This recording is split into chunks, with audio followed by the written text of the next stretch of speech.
বিসমিল্লাহির রহমানির রহিম। সুপ্রিয় শিক্ষার্থীবৃন্দ, আসসালামু আলাইকুম রহমতুল্লাহি ওয়া বারাকাতুহু। আশা করছি তোমরা সবাই ভালো আছো, আমিও ভালো আছি আলহামদুলিল্লাহ। বরাবরের মতোই আমি তোমাদের সাথে আছি হিসাব বিজ্ঞান বিষয়টি নিয়ে। সাথে আছি আমি শাহ আব্দুল কাদির, প্রভাষক হিসাব বিজ্ঞান, হলবদল সরকারি কলেজ। আজকে আমি যেই টপিকটি নিয়ে আলোচনা করব, এই টপিকটি স্পেশালি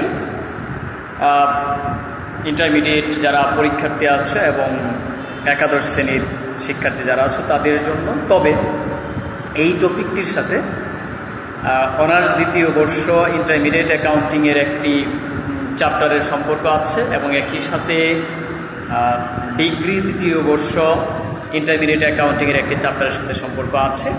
আমি চেষ্টা করব যাতে সবারই এই বিষয়টি নিয়ে ভাবতে পারো, সবারই মনোজগতে একটু হলেও আমি নাড়া দেওয়ার চেষ্টা করব এবং তোমরা যেন এটি নিয়ে কোনো প্রবলেমে পড়লে আমার এই লেকচার থেকে কিছুটা সহযোগিতা পেতে পারো।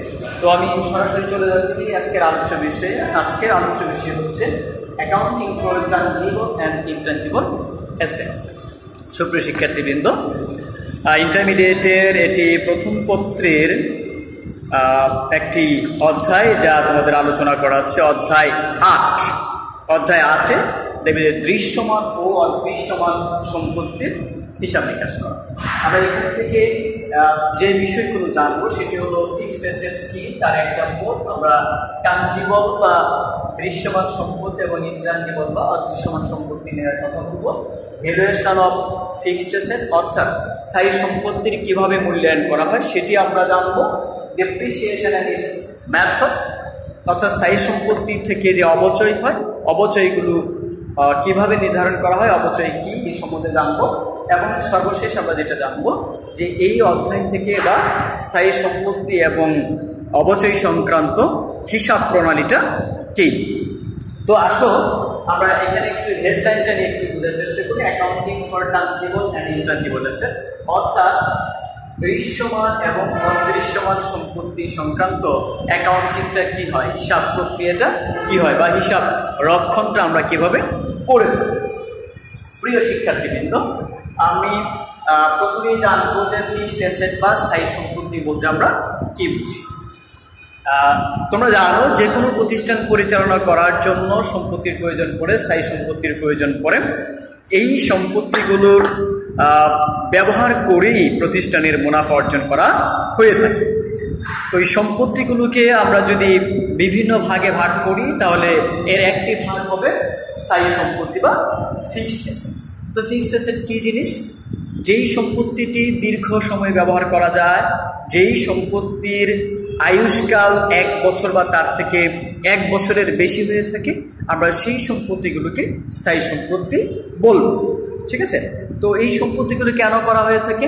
আয় বা মুনাফা অর্জনের উদ্দেশ্যে এই সম্পত্তি আমরা কি করে থাকি? সংগ্রহ করে থাকি এবং এই সম্পত্তিগুলো আমরা ব্যবহার করে থাকি। স্থায়ী সম্পত্তিগুলো কি আমরা একটু খেয়াল করবো।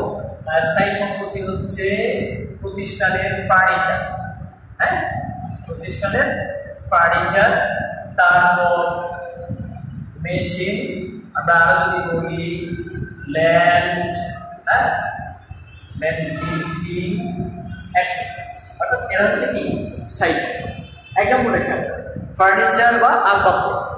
তো আসবাবপত্র প্রতিষ্ঠানে কিন্তু 1 সপ্তাহের জন্য কিংবা 1 দিন ব্যবহার করার জন্য কি আসবাবপত্রটি সংগ্রহ করা হয় না, এটি অবশ্যই দীর্ঘ সময় ব্যবহার করার জন্য সংগ্রহ করা হয়েছে। আমরা ব্যবসায় প্রতিষ্ঠান বাদ দিলাম, তোমাদের প্রত্যেকের ঘরে কি আছে? বিভিন্ন ধরনের আসবাবপত্র আছে, যেমন ক্যাবিনেট আছে, চেয়ার আছে, টেবিল আছে, খাট আছে। এগুলিকে আমরা 1 সপ্তাহের জন্য কিনে থাকি, 1 মাসের জন্য কিনি, 1 বছরের জন্য কিনি না।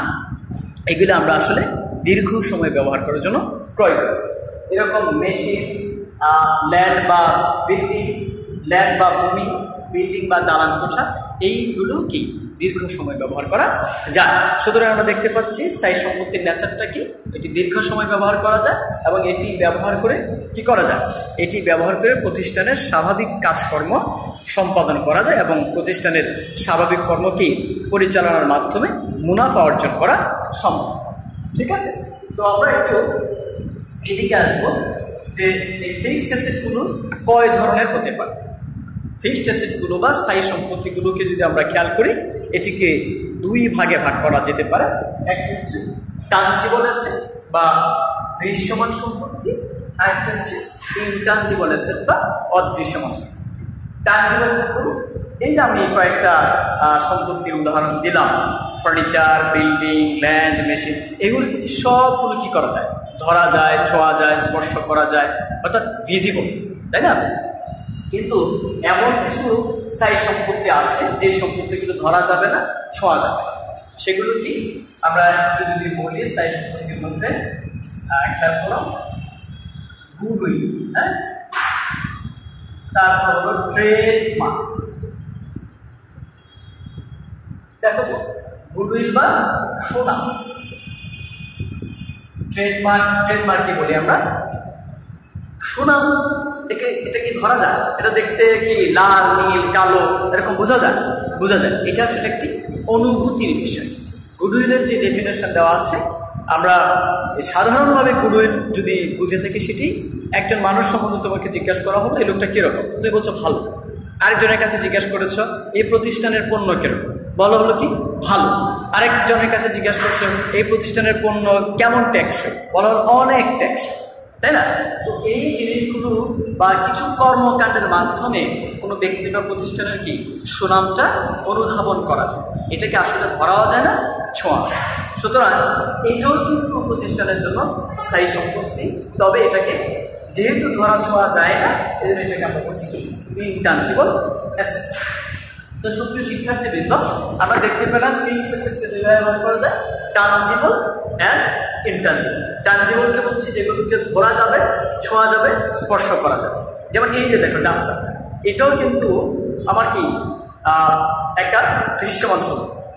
আমার এই যে বোর্ডটা আছে, হোয়াইট বোর্ডটা, এটি কি দৃশ্যমান সম্পত্তি, ধরা যাচ্ছে, ছোঁয়া যাচ্ছে, লেখা যাচ্ছে, এবং এটি কি একদিনের জন্য আমরা কিনি, দীর্ঘ সময় আমরা এটি ব্যবহার করব। ইনটানজিবল আছে, এই যে তুমি আমার ক্লাসটা শুনতে পাচ্ছ, তুমি যদি ক্লাসটা শুনে বা তোমাকে যদি কেউ জিজ্ঞাসা করে যে কাদের স্যারের ক্লাস কেমন, ভালো, ঠিক আছে, এটি তোমার কাছে ভালো মনে হচ্ছে, তোমার অনুভূতির বিষয়, তুমি এই ক্লাসটিকে হচ্ছে কি গ্যাদার করতে পারছো। কিন্তু আরেকজনের কাছে কি এটি এরকম ভালো নাও হতে পারে। সুতরাং গুডউইলটা হচ্ছে যে মানুষের বা প্রতিষ্ঠানের প্রতি অন্য আরেকজন মানুষের ইতিবাচক একটি মনোভাব। এই যে ইতিবাচক মনোভাবটা, সেটি হচ্ছে গুডউইল। গুডউইল নিয়ে অ্যাকাউন্টিংয়ে দীর্ঘ ক্লাস আছে, দীর্ঘ আলোচনার বিষয় আছে, সুতরাং এর বেশি আর এই মুহূর্তে বললাম। তো আমরা ইতিমধ্যে শিখে গেছি টানজিবল এবং ইনটানজিবল অ্যাসেট কি, তাই না? এবার আমরা দেখব এই যে আমরা বলছি ফিক্সড অ্যাসেট, হ্যাঁ, তো এই ফিক্সড অ্যাসেটের আসলে ভ্যালুয়েশনটা কিভাবে হয়, এটি কিভাবে আমরা মূল্যায়ন করে থাকি। সহজ কথায় তোমাদেরকে বলে দিই, বিশেষ করে যারা ইন্টারমিডিয়েট স্টুডেন্ট আছে, তোমরা তোমাদের ক নাম্বার যে রিকোয়ারমেন্ট থাকে, তোমাদের করণীয় পদ, এখানে প্রথম প্রশ্নে অনেক সময় আসতে পারে যে আসবাবপত্রটির মূল্য নির্ণয়, ঠিক আছে, বা কলকবজাটির মূল্য নির্ণয়। আমি তোমাদেরকে একটি সেন্টেন্সে বলে দেব যে মূল্যায়নটা কি হবে। যে কোনো স্থায়ী সম্পত্তির মূল্যায়নে অন্তর্ভুক্ত যে উপাদানগুলো, সেগুলো হলো ওই সম্পত্তি ক্রয় বা আমদানি থেকে শুরু করে ব্যবহার উপযোগী করা পর্যন্ত যেই সমস্ত খরচ হয়, সবগুলোর সমষ্টি হচ্ছে ওই সম্পত্তিটির মূল্য বা ভ্যালু, যেটাকে আমরা বলে থাকি অর্জন। বুঝো নাই, তাই তো? একটু উদাহরণ দিই। তুমি ক্রয় করেছ সে 100 টাকা দিয়ে যে কোনো একটা জিনিস, না একটু বেশি ভ্যালু দিলে তোমার মনে ভালো লাগবে। তুমি ক্রয় করেছ একটি কলকবজা বা একটি মেশিন 1 লাখ টাকা। কোথা থেকে ক্রয় করেছ? সেটি ক্রয় করেছে চিটাগাং থেকে। তোমার প্রতিষ্ঠান কোথায়? গাজীপুর চৌরাস্তা। চিটাগাং তুমি যদি ক্রয় করো, ক্রয় করলেই কিন্তু তুমি এই মেশিনটিকে ব্যবহার করতে পারছো না। মেশিনটিকে আমাকে কি করতে হবে? চিটাগাং থেকে আবার গাজীপুরে নিয়ে আসবে। তার আগে কি পরিবহন, ধরলাম পরিবহনের জন্য আমার 5,000 টাকা। তো পরিবহন করে তুমি যে আনবে, পরিবহনের সময় কি হতে পারে? কোনো দুর্ঘটনা ঘটতে পারে, চুরি হয়ে যেতে পারে, ভেঙে যেতে পারে। ওই ঝুঁকিটা হ্রাস করার জন্য আমরা অনেক সময় পরিবহন বীমা করে থাকি। হ্যাঁ, ইন্স্যুরেন্স ফর ট্রান্সপোর্টেশন, ঠিক আছে? সো আমরা এখানে কি লিখবো? পরিবহন বীমা। ধরলাম যে পরিবহন বীমা আছে 2,000 টাকা। খেয়াল করো, আমি কিন্তু রিপিট করছি, পরিবহন বীমা। হ্যাঁ, অর্থাৎ চট্টগ্রাম থেকে চৌরাস্তায় আসা পর্যন্ত যে বীমাটা, শুধু সেইটাই কি হবে? আমার সম্পত্তির অর্জন মূল্যে অন্তর্ভুক্ত হবে। এখন তুমি চৌরাস্তা পর্যন্ত আনলে তোমার গোডাউনে নামাইতে হবে না? গাড়ি থেকে নামাইতে হবে। সেখানে আমরা ধরলাম কি মজুরি।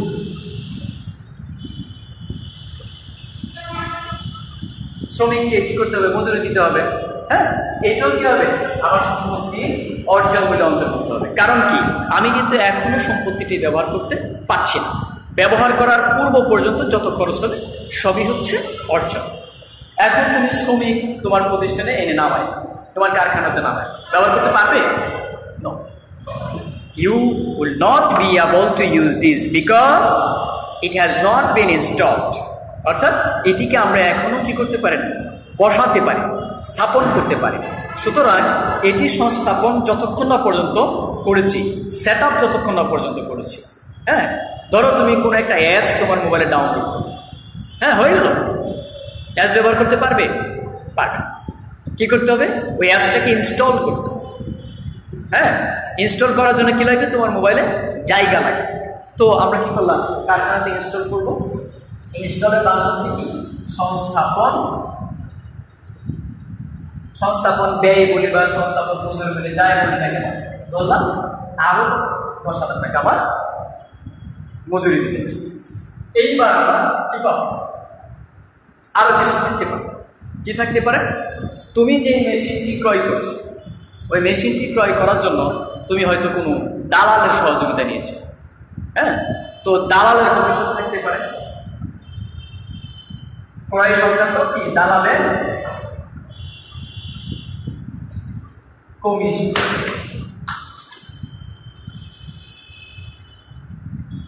আমি এখানে লিখলাম কত? 2,000 টাকা। অর্থাৎ একেবারে ক্রয় থেকে শুরু করে আমি সম্পত্তিটি ব্যবহার করা পর্যন্ত আরও যদি কোনো খরচ করি, সেগুলি কি হবে? সম্পত্তির মূল্য নিরূপণে অন্তর্ভুক্ত হবে। এবার দেখো এই মেশিনের দাম 1,05,000, 1,07,000, 1,08,000, 1,18,000, অর্থাৎ 1,20,000 টাকা আমার সম্পত্তির মূল্য। তো সুপ্রিয় শিক্ষার্থীবৃন্দ, আমরা নিশ্চয়ই বুঝতে পেরেছি কিভাবে একটি সম্পত্তির মূল্য নিরূপণ করা হয়। হ্যাঁ, এই একটি এক্সাম্পলের মাধ্যমে কিন্তু তোমার সম্পত্তি মূল্যায়নের অংশটা শেষ হবে। আমাদেরকে এই এক্সাম্পলটাকে বেস করে সম্পত্তির ভিন্নতার কারণে কি হবে, দেখবা যে এই মূল্যায়নের প্রক্রিয়াটা ভিন্ন হয়ে যেতে পারে। সো আমাদেরকে অসংখ্য এক্সাম্পল দিতে হবে। আমি কলকবজা ধরেছি, এখন যদি তুমি বিল্ডিং এর মূল্যায়ন চিন্তা করো, বিল্ডিং কি ক্রয়ের বিষয় থাকতে পারে? আচ্ছা, ধরলাম থাকলো। বিল্ডিং কি পরিবহন করা যাবে? যাবে। বিল্ডিং এর জন্য মজুরি লাগবে। হ্যাঁ, তো দেখবে যে খরচের ভিন্নতা হবে। সুতরাং আমাদেরকে অসংখ্য এক্সাম্পল দেখতে হবে। সো আমি এই অংশটা মুছে দিয়ে আমি পরের অংশে চলে যাচ্ছি। হ্যাঁ, দ্য বিগেস্ট ডেপ্রিসিয়েশন। ডেপ্রিসিয়েশনের বাংলা কি? অবচয়। আমজনতা যে কাউকে যদি আমি প্রশ্ন করি অবচয় বলতে কি বোঝো, প্রথম উত্তরটি যেটি হবে, সম্পত্তির মূল্য হ্রাসকে কি বলে? অবচয়। উত্তর সঠিক, উত্তর সঠিক। তো আমি কোনো একটি সম্পত্তি ক্রয় করে এনে ঘরের কোণে ফেলে রাখবো, মূল্য হ্রাস হবে, এটাকে কি আমরা অবচয় বলবো? দেখি অ্যাকাউন্টিং কি। অ্যাকাউন্টিংয়ের ডেফিনেশনটা যদি আমরা পড়ি, ইন্টারন্যাশনাল অ্যাকাউন্টিং স্ট্যান্ডার্ড অনুযায়ী অর্থাৎ আন্তর্জাতিক হিসাব মান অনুযায়ী তোমার ডেপ্রিসিয়েশনকে সংজ্ঞায়িত করা হয়েছে বিভিন্ন আর্থিক বছরের মধ্যে সম্পত্তির মূল্যকে বন্টন করে দেওয়া। বুঝে নাই, তাই তো? ধরো আমরা যে মেশিনটা ক্রয় করেছিলাম, এই মেশিনটার দাম কত ছিল? 1 লাখ। আমি মেশিনটি ব্যবহার করবো কত বছর? 5 বছর। ওকে, তো ওই 5 বছরে আমি যদি মনে করি প্রত্যেক বছর আমার মেশিনটি সমানভাবে ব্যবহার করেছি, সমান প্রোডাকশন ছিল, সমান সময় কি ব্যবহার করা হয়েছে, তাহলে আমি মেশিনটি 5 বছর পরে কত বিক্রি করবো সেটি দেখা যাচ্ছে। মনে করছি 5 বছর পরে মেশিনটি বিক্রি করা যাবে না, এটি ফেলে দিতে হবে, একেবারেই কি ওয়েস্টেজ, 1 পয়সাও দাম। তাহলে 5 বছর পরে মেশিনের মূল্য কত? 0। দ্যাট মিনস 5 বছরে আমার এই মেশিনটি একেবারেই কি মূল্যহীন হয়ে পড়েছে। তো অ্যাকাউন্টিংয়ে বলা হয়েছে যে এই যে 5 বছরে 1,20,000 টাকা শেষ হলো, এটিকে যদি আমি কোনো একটি নির্দিষ্ট অ্যাকাউন্টিং ইয়ারে গিয়ে এটাকে খরচ দেখায়, প্রথম বছরে দেখায় কিংবা শেষ বছরে দেখায়, তাহলে ওই বছরের মুনাফার পরিমাণটা কী হবে? কম।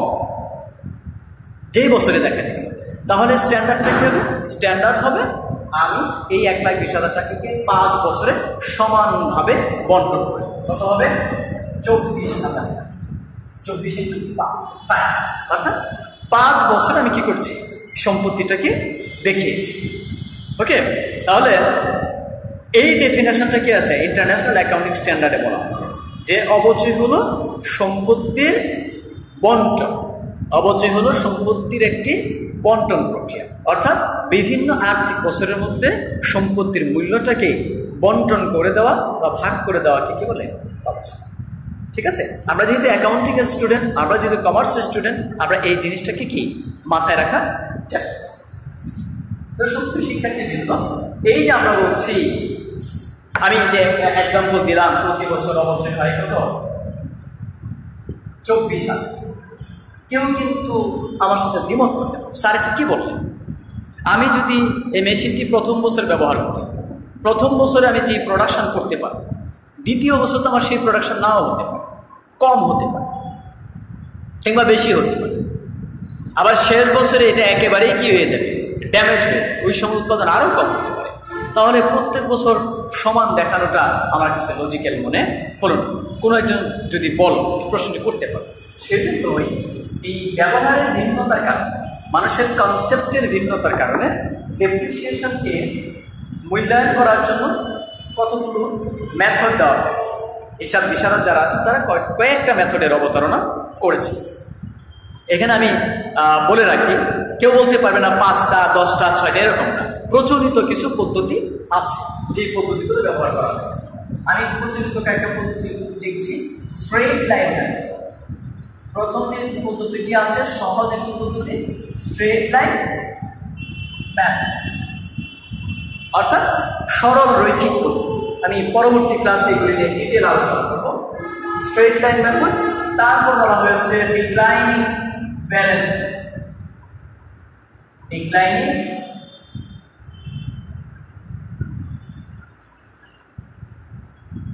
Balance method.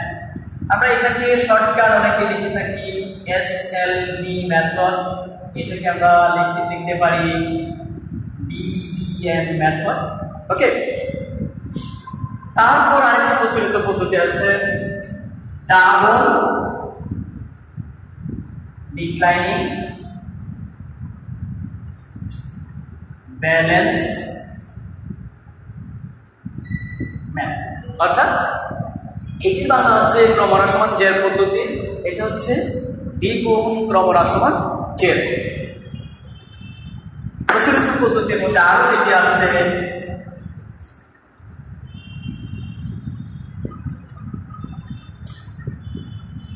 Activity method.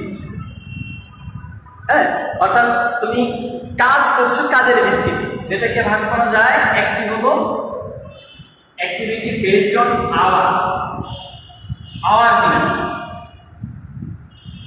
অর্থাৎ তুমি কত ঘন্টা কাজ করছো, হ্যাঁ, কর্মঘণ্টা পদ্ধতি। 2 হচ্ছে unit method, activity based on unit. Activity method কি হচ্ছে আওয়ারলি মেথড, আর কি হচ্ছে ইউনিট মেথড। প্রথমটা কত ঘন্টা কাজ করছে ঘন্টার ভিত্তিতে আমরা অবচয় করবো, এটি হচ্ছে। দ্বিতীয়টি হলো যে আমি কত ইউনিট উৎপাদন করেছি, অর্থাৎ কত পিস উৎপাদন করেছি, তার ভিত্তিতে আমি কি করবো অবচয় করছি। আমরা আরেকটি দেখি, সাম অফ ইয়ার্স ডিজিট মেথড, এটাকে আমরা SYD নামেও লিখি। ঠিক আছে, আরো আছে। আচ্ছা, AUT মেথড। তো সুপ্রিয় শিক্ষার্থীবৃন্দ, আমরা নিশ্চয়ই বুঝতে পারছি যে এই আলোচনাগুলো এই ভিডিওতে যদি করি অনেক বড় হয়ে যাবে। আমরা এটা পরবর্তী ক্লাসে আলোচনা করব। অবশ্যই সেই ক্লাসটি আগামী আজকে সোমবার, আমি বুধবারে তোমাদেরকে, ঠিক আছে। এগুলো হচ্ছে আমাদের কি প্রচলিত যে অপচয়ের পদ্ধতি আছে সেগুলো।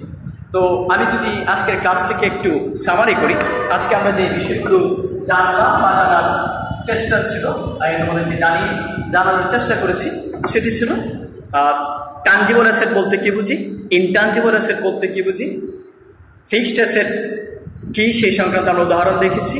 তারপর আমরা দেখলাম যে অ্যাসেটের ভ্যালুয়েশন কীভাবে করতে হয়, আর স্থায়ী সম্পত্তির মূল্যায়নটা আমরা কীভাবে করব।